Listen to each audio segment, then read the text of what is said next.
Welcome to Lecture 16, 2.4, Linear Equations in Two Variables and Linear Functions. Alright, so we've gone back to working with linear equations. So we're not working with quadratics anymore. This means we're only going to be having the highest power of a 1 on all of our variables in our equation. So let's take a look at this. A linear equation in two variables. Let a and b and c represent real numbers such that a and b are both not 0. That just means a and b can't be 0. And a linear equation in the variables x and y is an equation that can be written in the form ax plus by equals c. And this is called the standard form. Not often a form that is used, but this is considered the standard form. So here we have example 1. We're told to graph the following linear equation. And it is given in the standard form. How do I know that? Well, I have x first, then y, and then equals to 6. And how do I know this is a linear equation? How do I know it's not quadratic? Well, besides the fact that I was told it was linear, remember, quadratic equations would have a square on one of your variables. In this one, neither one of them has a square. They're both just to the power of 1. So this is linear. Now, one thing to note, when you are graphing a line, it is required that you have 3 points. Okay, that is something I will be checking on the exam. You need to have 3 points. So what are 3 good points to have? Well, I will say there are 2 points that I would always like you to find if possible. Sometimes it doesn't happen, but the first 2 to always look for would be your intercepts. So let's go ahead and try find the intercepts. So the x-intercept, what do? Well, we set y to 0 and solve. So 2x plus 3. Now we're going to set y to 0. So that'll be 3 times 0 equals 6. Now let's solve for x. That goes to 0, and we're left with 2x equals 6. To solve for x, divide by 2. We get x is 3. All right, so my x-intercept, 3, 0. Once again, we always write our intercepts as a point. We would not just write x-intercept 3. That would be wrong. Okay, it should be a point because it is a point. Okay, so we can go ahead and graph that. Might as well. 3, 0. Right there. Actually, I want to change the color. 3, 0. And I'm going to go ahead and label it 3, 0. Please label your 3 points. I'll be looking for that on the exam. Now let's find our second point, y-intercept, if possible. So for y-intercept, we set x to 0 and solve. Go ahead and pause the video and try solve this by yourself. Okay, so hopefully you tried and solved this by yourself. So we set x to 0, that goes to 0. Left with 3y equals 6. So dividing both sides by 3, we get y equals 2. And we have our nice little point for the y-intercept. Let's plot that, 0, 2. So we've only found 2 points. How do we find the third point? Well, we'll use something called the table of values. I'm going to pick a value for either x or y, and then solve for the other one. I'll go ahead and just pick a value for x. Now, you could pick any number in the world. You could pick 100. You could pick 4th. I'm going to pick a number that fits nicely on the graph I have, which means I'm going to stick between -10 and 10. What would be a good number? Let's go for, let's try 6. So x equals to 6. What would y be? I'm going to try to find our y value. So let's substitute x into this equation for solving for y. So 2 and then 3y equals 6. Well, 2 times 6 is 12, plus 3y equals 6. Subtract 12 from both sides. And we have 3y equals -6. Divide both sides by 3. And we are left with y equals -2. So we have our new coordinate point, 6, -2. We can plot that point. That's a big box. Plotting the other point, 6, -2, right here. And the reason I ask that you draw in 3 points is because any 2 points can make a line, but if you have 3 points, and you solve one of them incorrectly, it'll be very obvious. So always graph 3 points. Ooh, that looked ugly. Wait. Let's try drawing a line one more time. And then what is my line missing right now? It's missing the arrowheads. Okay, very important. Why are arrowheads important? If I don't draw an arrowhead, what it looks like is my line stops here at, what is that, about negative 6.5, which is not true. My line goes on to infinity, so how do I let you know that? I draw it in an arrowhead, and that lets you know that my line goes on to infinity. Let's take a look at the next line we're told to graph. Negative 3x equals 12. Now this is interesting. Notice, how many variables are in this equation? There's only one. Not x and y, it's just one. This is a special case. This is the case of what we would call a vertical line.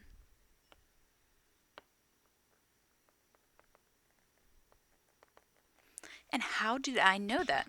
Well, one of the things you'll notice as we go along, the best thing to do is to learn to critically look at the equation. What I notice about this equation that's different from the one above is the fact, and actually I want you to try to take a look. What do you think is different between them besides the numbers? Well, the main difference is this one only has the x variable, whereas the other one has x and y. That is the main difference, and that is what makes this a vertical line. It only has x. This fits the form x equals h. So, with this, our plan will change a little bit. For x equals h, the plan is going to be to just solve our equation for x. So let's go ahead, solve it for x. Let's divide both sides by negative 3. X equals negative 4. So what is this saying? This is just very basically saying that x is always going to be 4. Well, where does that happen? X is always going to be 4 at this point here. That's where x equals 4. So that is the equation of my line.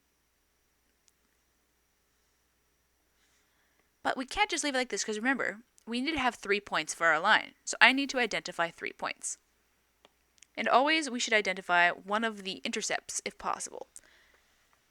Do we have an x-intercept? We do, right here. That is at 0, 4. So our x-intercept is at, that's 0, 4. It's 4, 0. So I'm going to go ahead and indicate that point on my graph. And now I just need to find 2 other points to create our 3 points. Well, in this case, I'm just going to go ahead and pick random points. I'll just pick 4, 5. And how about 4, negative 5? This is what is very strange about the vertical line, is that using the table of values is sort of weird or hard because you can't pick a variable for y and then solve for x. All we know is that x is always going to be 4, regardless of whatever the y value is. Okay, so that was a special case for the vertical line. Now let's take a look at this next equation. Do you notice anything strange about this one? Well, I do. I notice that there's only a y here. Now this is another special case. This is the horizontal line case, which is in the form y equals k. Alright, so similarly to how we did the vertical line, this is saying y is always going to be a number k. Let's go ahead and solve our equation for y to see what that number is going to be. So first we should always solve to get a variable by itself before we graph it. Alright, we have y equals 2. So this is saying that y is always 2. Well, where is y equal to 2? Right here. So this is our horizontal line. Oops. Y equal to 2. And once again, we need to have 3 points. So I know this point here is my y-intercept, which is going to be 0, 2. Do I have an x-intercept? No, it never crosses my x-axis. So x-intercept I would write none if I was asked to identify it. And I should have written that up above. We should have written for the y-intercept none, because you'll pretty much always be asked for both the x and y-intercept.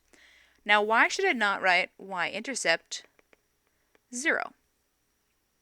Because 0 is a number, and I'll think you're saying that the y-intercept is at 0. So make sure to write none. Okay, so we only have 1 point, which is our y-intercept. So I'm going to identify 2 more. I'll go ahead and do -5, 2, and 5, 2. And there we go, I've identified my 3 points. Okay, so objective 2, determining the slope of a line. So remember, the slope is just talking about the way our line tilts or slants. The slope m of a line passing through the points y sub 1, or x sub 1, y sub 1, and x sub 2, y sub 2 is given by the equation m equals y sub 1 minus y sub 2 all over x sub 1 minus x sub 2. Or some books give the other option, which is y sub 2 minus y sub 1 over x sub 2 minus x sub 1. There is actually no difference in the answer you will get from these two. As long as you remember, the sub 1s should be above each other, and the sub 2s should be above each other in the equation. As well as the y's are always on top, and the x values are always on the bottom. Which has to do with the other equation for slope, which is m is rise, the y values, remember our vertical values, over run, which is our horizontal values, or the x values. Example 2, find the slope of the line passing through the given points. Alright, so when I talk about slope of the line and I'm given 2 points, I'm going to use one of these two. Why would I not use this equation for finding the slope? Well, all I know is 2 points, and this equation gives me no help for using 2 points, but the others do. I'm just going to go ahead and pick the first one to work with. You could choose the other one if you want to. So in this equation, we have the sub 1 and the sub 2's. Doesn't matter which one you choose to label them, as long as the first pair is the sub 1's, and the second pair would be the sub 2's. Way to remember it, married couples usually have the same last name. So these are the sub 1 couple, and this is the sub 2 couple. I used to get that confused when I was a student. Alright, so let's go ahead and plug these items in. I always use parentheses. Why? Well, if you ever get a negative, it's a good idea to use parentheses. So y sub 1 is going to be -2. Y sub 1 is -3. X sub 2 is 4. Y sub 2 is 6. Okay, lots of negatives swirling around. Simplifying this, we have -9 over -6. Okay, the negatives cancel each other out. So I'm just left with 9 over 6. Which means m equals, simplifying, we can divide the top and bottom by 3. And left with 3 over 2. So you notice, most of the time for slope, we leave it as a fraction. We usually do not go into a decimal, and we usually leave it as an improper fraction. And note, I always leave m with the answer. I would not just box it by itself, so make sure to indicate m for the slope. Alright, go ahead and try this one by yourself and check in with me in a second. Alright, I'll go ahead and label these the same I did before. And what will I get?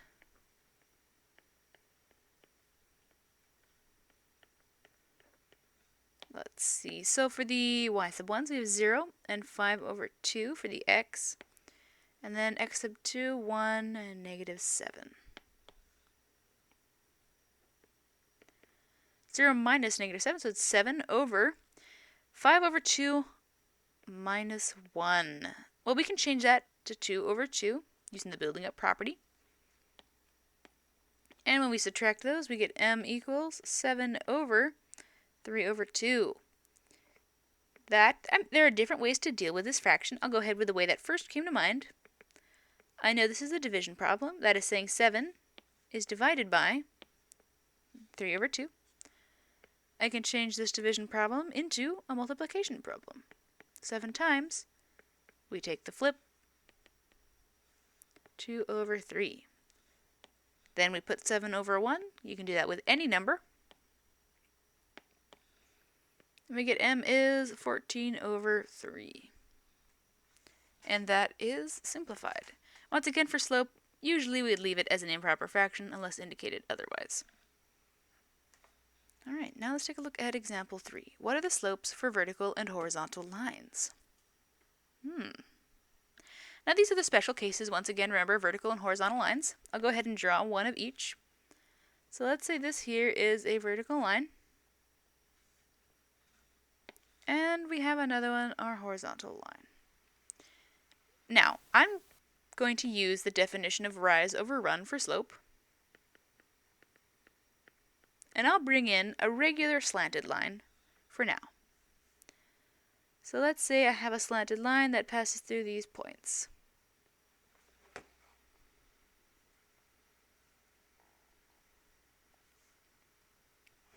How would I find the slope of this line? Well, usually you would just start from one point and try to get to the next point. And you're going to count out how many steps it takes for you to get from one point to the other point. That's how you find your slope.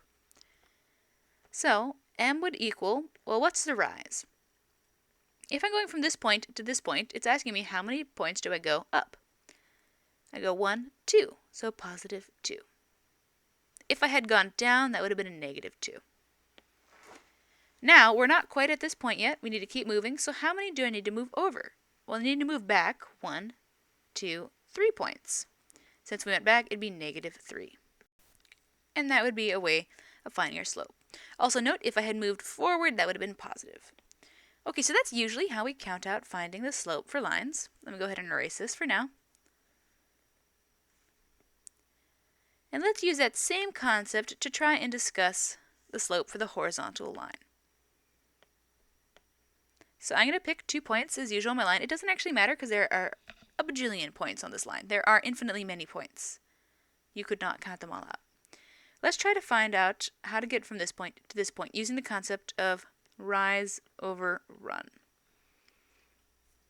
Alright, so let's start with run. How many do I need to move over to get from this point to that point? Well, let's see, 1, 2, 3, 4, 5. Okay, I need to move 5. How many do I need to rise to get to that point? I don't actually need to rise any values. They're on the same exact plane. So no, I don't need to rise at all. 0. Well, what is 0 divided by 5? That's 0. So this is where the case is. The slope of a horizontal line is m equal to 0. The slope of a horizontal line will always, just like Severus Snape says. Alright, it will always be equal to 0, okay? For a horizontal line. Alright, so we figured that out. Now let's take a look at vertical lines. What kind of a slope are they going to have? Once again, let's go ahead and use the concept of rise over run to figure this out. So m equals rise over run.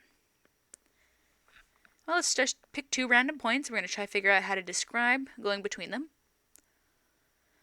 Alright, so starting with run first. For rise first. To rise, we could go 1, 2, 3, 4, 5.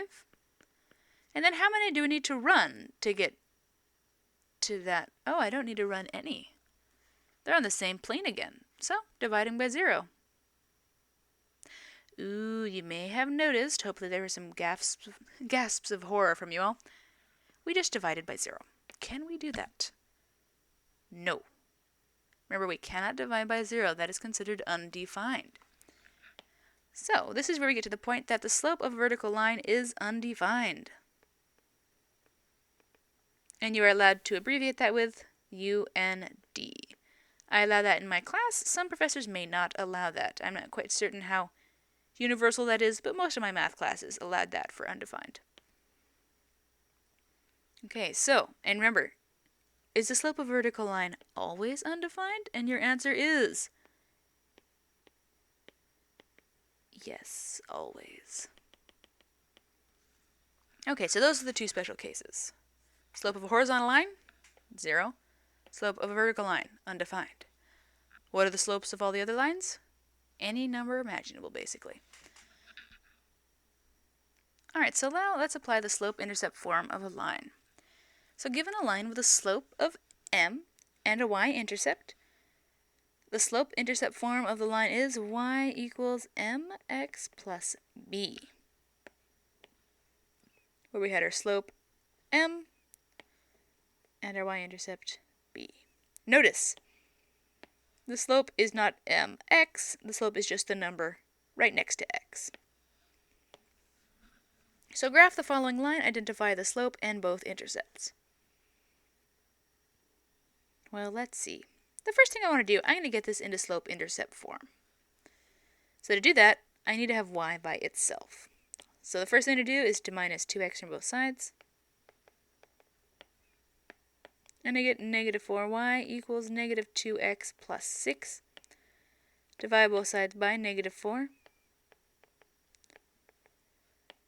And we have y equals 1 over 2x plus, oops, that's going to be a minus 3 over 2.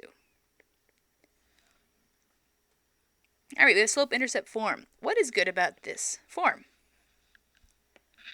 Well, I can use it to find two things. I can kill two birds with one stone. My slope and my y-intercept. So my slope is the number by x, which is going to be the half, and my y-intercept is the number at the end. So I have found two items. My slope is a half, and my y-intercept, remember we need to write it as a coordinate point, 0, negative 3 over 2. I found two of the items I needed in very few steps. Now all I need to do is find the x-intercept, How do we find the x-intercept? Set y to 0. So let's use our newly created equation.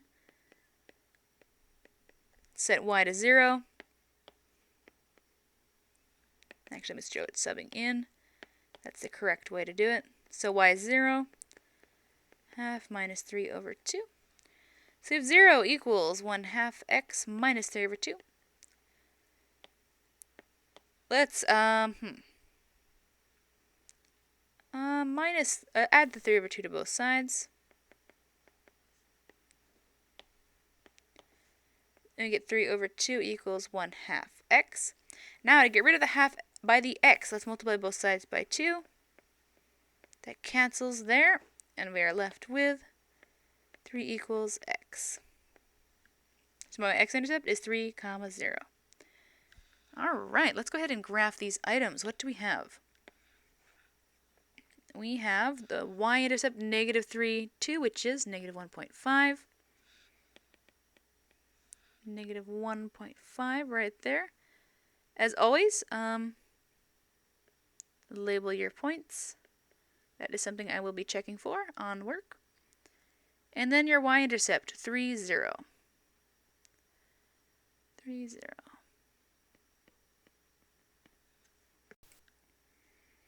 Okay, so I only have 2 points. I need to find one other point. Well, there are two options. I could use the table of values to calculate my other point, which is a totally legitimate way to do it, or I could use my slope. And since we found our slope, might as well use it, yeah? So this is option 1. Option 2 is the slope. How do we use our slope? Well, we use it to count rise over run, right? So this is saying we're going to rise 1, because it's a positive 1. If it was a negative 1, we would say down 1. So we're going to go up 1. And since it's a positive 2, we'll go right 2. Now, where am I starting from? Am I starting from the origin? Am I starting from this point or this point? The answer is you could start from this point or this point since they're both on your line. But which one would I decide to start from? I don't like having to count off of fractions, so I am going to start with this point right here. You could start with either one. Now let's go ahead and count. We're rising 1, and we're going right 2. 1, 2. I could pick that point there, but it's kind of right in the middle of my numbers, so I'll go find another point. Rise 1 over 2. I still don't really like that one. Let's try another one. Up 1 over 2. That point looks nice. I'll pick this one. We could have picked either one along the way, just so you know. What is that point? Well, that is 5, 6, 7, 8, 9, comma, 1, 2, 3. So I've found 3 different points for my line. I'll go ahead and draw it in. Oops, that missed a little bit. And there we go. Once again, something very important. These guys right here, arrowheads, they are worth points because they're indicating that your line goes on for infinity, which is what it should do. Okay, and that's a great way for graphing a line. X-intercept, y-intercept, and slope. Can't go wrong with those 3. Now let's take a look at the definition of a linear and a constant function. Let m and b represent real numbers where m does not equal 0. Then a function defined by f of x equals mx plus b. Remember, f of x is the same thing as y. Is a linear function. The graph of a linear function is a slanted line. And then we have a function defined by f of x equal b is a constant function. The graph of a constant function is a horizontal line. So remember, the different types of line we have are slanting lines, horizontal lines, and vertical lines. But we've only mentioned the slanting and the horizontal. What about verticals? How come they're not in functions? Well, remember, what did we use to determine if something was not a function? We would use the vertical line test. Why? Because a vertical line does not pass the fact that each x needs to have only one y. This line here, each x has a bajillion different y's. So that's why vertical lines are not functions.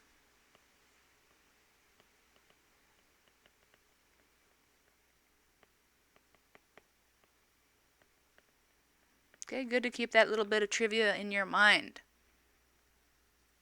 Now, we have something called the point-slope form. So the point-slope form of a line, where x sub 1, y sub 1 is a point on the line, and m is a slope, is given by y minus y sub 1 equals m times x minus x sub 1. Okay, so we have our points here. That's where we would input them, and then our slope here.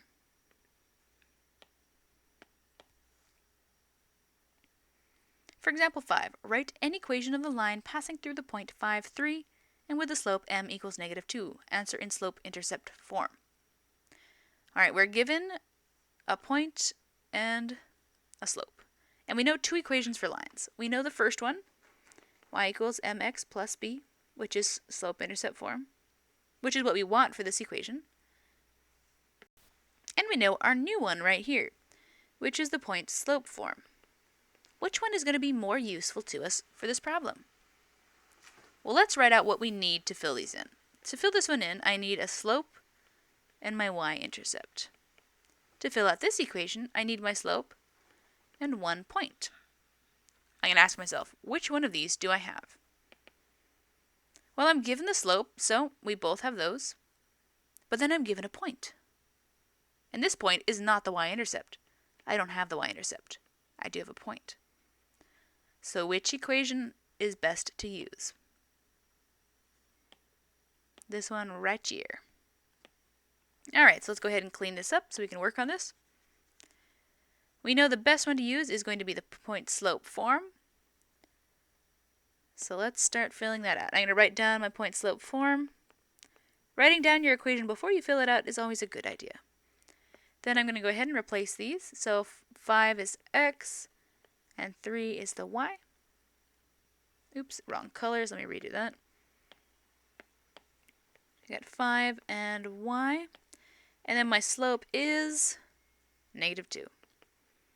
Okay, we can plug those in. Y minus 3 equals negative 2 times x minus 5. Now, we could just box this as our answer for the equation of a line if I hadn't written answer in slope-intercept form. Is this slope-intercept form? And the answer is No, sad face. We have to do more work. Okay, slope-intercept form is y equals mx plus b, which means we need to solve for y. And y is right here, so I'm going to go ahead and first, let's get rid of these parentheses. So y minus 3 is going to equal negative 2x plus 10. Then, let's add 3 to both sides. And we get y equals negative 2x plus 13. And there we go, our answer is in slope-intercept form, and we are done. Now we have write an equation of a line that passes through the points 2, 3, and negative 5, 4. Once again, we have the two options of slope-intercept form or point-slope. So for this one, we need m and b, our y-intercept. For the other one, point-slope, we need m and 1 point.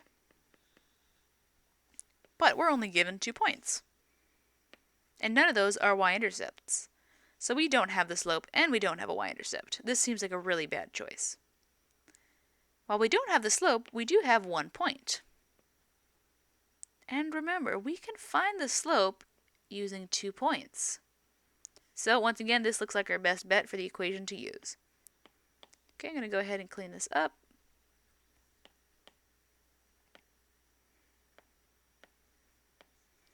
We're going to use y minus y1 equals m times x minus x1. First, we need the slope. So my slope is going to equal, let's see, so I'll label these guys. Alright, let's see, 2 minus negative 5, and then 3 minus 4. M equals negative 1 over 2 plus 5, 7. So we have our equation. Sorry, we have our slope, m equals negative 1 over 7. Go ahead and plug that in. And then, question, which one of these points do I use for my equation? The answer is it doesn't matter because they're both on our line. I always just use one that has the smallest numbers. And which one has the smallest numbers? I would say that one. Even though that's a negative 5, I'll just go with the 2, 3. So 3 and 2. Y minus 3 equals negative 1 over 7 times x minus 2. And notice, it doesn't say to answer in slope-intercept form. You could, if you wanted to, work through and solve for y, but since it doesn't say to, let's not do more work than we're asked to. Then there we go, that is an equation of a line. Whew, alright, let's take a look at objective 4, compute the average rate of change. Alright, so the average rate of change measures the change in a variable between 2 points, which is really similar to the slope. Okay, so the slope that we use. Now the average rate of change, m, is the change in y, this symbol right there is called delta or change, over the change in x, which is pretty much exactly what we're using for slope. Now, this concept of average rate of change does not become important until more like 135 or calculus. So while we're covering it gently in this course, it is not a really large focus of this course. Slope is, but average rate of change is for a slightly higher course level. Alright. So for example 7, find the average rate of change of the secant line, which is the red line. So this is a common problem we'll find in mathematics. You have some sort of a graph, and we want to find the average rate of change between 2 points on the graph. Alright, so let's do that. M is going to equal the change in y over the change in x, which is going to be, let's label these as our sub 1s, and these as our sub 2s.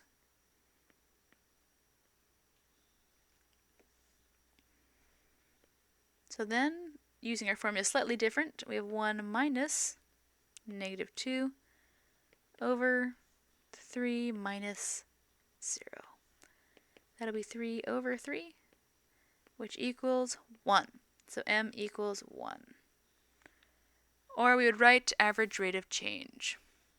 average rate of change, ARC equals 1. So another way I would answer this is,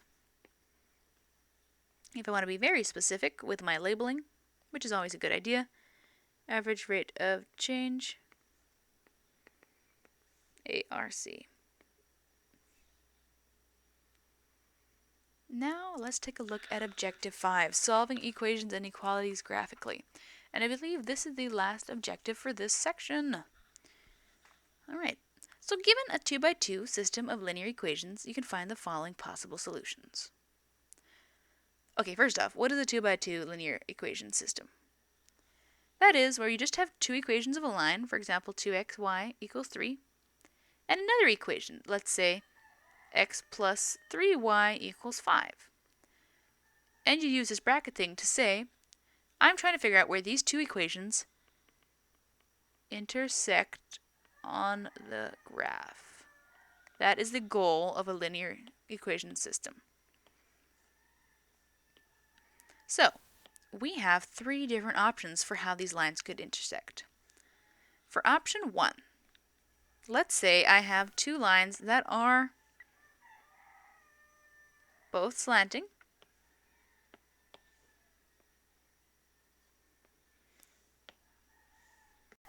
So let's see, both slanting. Different slopes. Where do they intersect? Because remember, our answer is where they intersect. Well, they intersect right here at this random point, which actually looks like 1, 0 for this specific equation. But normally we just say x, y at some point. So the solution for this option, if it's two slanting lines that intersect once, the solution would be where they intersect, x, y. Now we have another option. This time, they are parallel lines, which means they have the same slope, but different intersections. So let's say we have these two parallel lines. They are never going to meet. So sad, they have so much in common. Alright.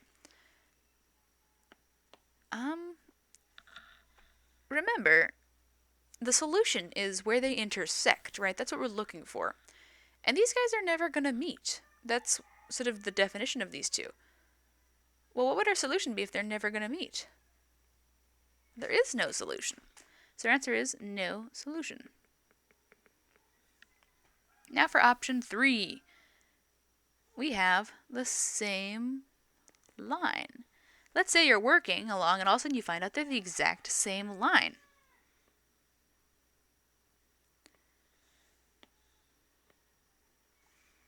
Ooh, that looked weird. So I'm just sort of writing them one on top of the other. So you're working along and all of a sudden you find out they're the exact same line. Now remember, the solution is where they intersect. So where do these guys intersect? Well, they intersect here, right? And here, and here, and here, and here, and here, and here, and here, and here. And I hope you're getting the point that they intersect how many times? Infinitely many times. So our answer would actually be infinitely many solutions.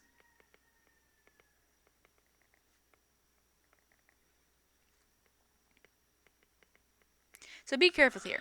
The answer would not be all real numbers. It would be infinitely many solutions. Okay? Because not all real numbers work on here. Why not? Well, this number is not on the line. That number is not on the line. All these numbers on the outside, they're not on the line. So those would be all real numbers. Just the numbers that happen to be on this line are in our solution, and there happen to be infinitely many of them. Now example 8. Solve the following linear system by graphing. Okay, so I'm given two lines, and I'm told to find the slope and intercepts of each line. And remember, the easiest way to graph a line is to find the intercepts and the slope. That is just pretty much the easiest way. Let's go ahead and do that for both of the lines. So for line 1, I'm going to go ahead and set up some space for working on it. And then I'll set up some space for working on the other line.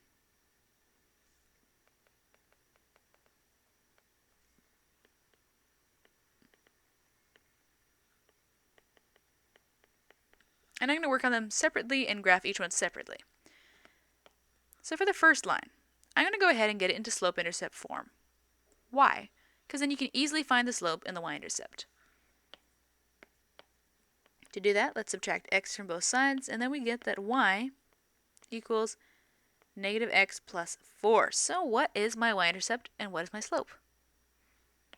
Well, my slope is whatever's near x, which would be, oh gosh, what is near x? Well, that's the invisible 1, negative 1. So m is negative 1, box our answer. And then my y-intercept, remember always a coordinate point, is going to be 0, 4. Okay, 2 birds with 1 stone, so quick. Now to find the x-intercept.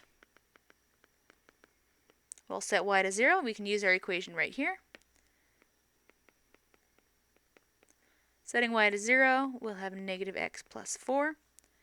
0 equals negative x plus 4. Let's see how to solve this. Let's add x to both sides. And then we have x equals 4. So our x-intercept is 4, 0. Let's go ahead and graph this. So I have my 2 points. My y-intercept was 0, 4, and my x-intercept was 4, 0. And I'll graph these guys in yellow. Nah, actually I'm going to go ahead and do it in red. So 4, 0, 0, 4. I'm going to go ahead and write this in. So 0, 4, 4, 0, and I need one other point. How do I find the other point? Well, let's use slope. We haven't used it before. So the slope, ooh, it's not a fraction. Bah, no problem. I can make it a fraction. Negative 1 over 1. So this is saying, because there's a negative, we're going down 1, and then since this is positive, we'll go right 1. Where do we start? It could start at either point. I'll just go ahead and start with the y-intercept. So we're going down 1, right 1. And there we go. I'll pick that point. I could have gone ahead and gone to this point, but once again, it doesn't matter as long as you have 3 points. So this point is 1, 3. And there we have it. Go ahead and graph in my line here with my arrowheads. Now let's go ahead and graph the other line. Go ahead, pause the video, try to find the intercepts and the slope for this line, and check back in with me in a second. Well, the really nice thing about this line is it's already in slope-intercept form. The y is by itself. Which means my m is going to be whatever's near x, which is 4.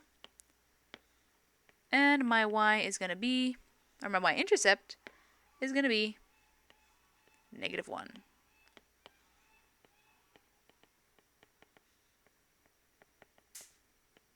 Alright, that was really quick. So now let's find the x-intercept. Last thing to do. Set y to 0 and solve. So y equals 4x minus 1. Remember, we're using that equation that we start with. We make y equal to 0 and solve. Okay, let's see. I'll add 1 to both sides. Notice this time I didn't get x to the right or the left-hand side, and that's okay. As long as you're getting x by itself, it doesn't matter which side it's on. So 1 equals 4x. Divide both sides by 4, and we have 1/4 is x. And there we have it. Let's go ahead and graph these. So my y-intercept, 0, negative 1. I'll graph this in green. Nah, blue. 0, negative 1, y-intercept. And my x-intercept is a 4th 0. Ooh, that's pretty steep. 1/4, 0. There is some rain in the background, so hopefully that's not ruining the video sound too much. And then I need one more point. How do I find the other point? Let's use the slope. Our slope is 4. Ooh, that's not a fraction. But do not fear, we can make it a fraction. 4 over 1. They're both positive, so that's awesome, which means we're going up 4, right 1. Now, which point should I start from? I can start from the y-intercept or the x-intercept. Personally, I do not want to start from the x-intercept because that's a weird fraction. I'll start from the y-intercept. So I'm going to go, what was it? Up 4 over 1. Okay. Up 4, 1, 2, 3, 4 over 1. Boop. Oh, look at that. They've run into each other. And what is that point called? That is 1, 3. So let's go ahead. I'll go graphing this in. That was kind of not the best looking line, but it'll do. Make sure it's as straight as possible. Alright. So, if this was all you did, and you walked off, I'd be a little sad. And you might say, why? We graphed it. Well, remember, what are we looking for? What is the answer to a system? The answer is where they intersect. And I haven't stated if there's an answer. Well, do they intersect? Yeah, they do. Right here at this point, 1, 3. So our answer is going to be 1, 3. That is the answer to all of this question. So make sure to go over that. And note, we do not cover graphing with a calculator in this section. That is in 135. Alright, that is it for this section. Please email me if you have any questions.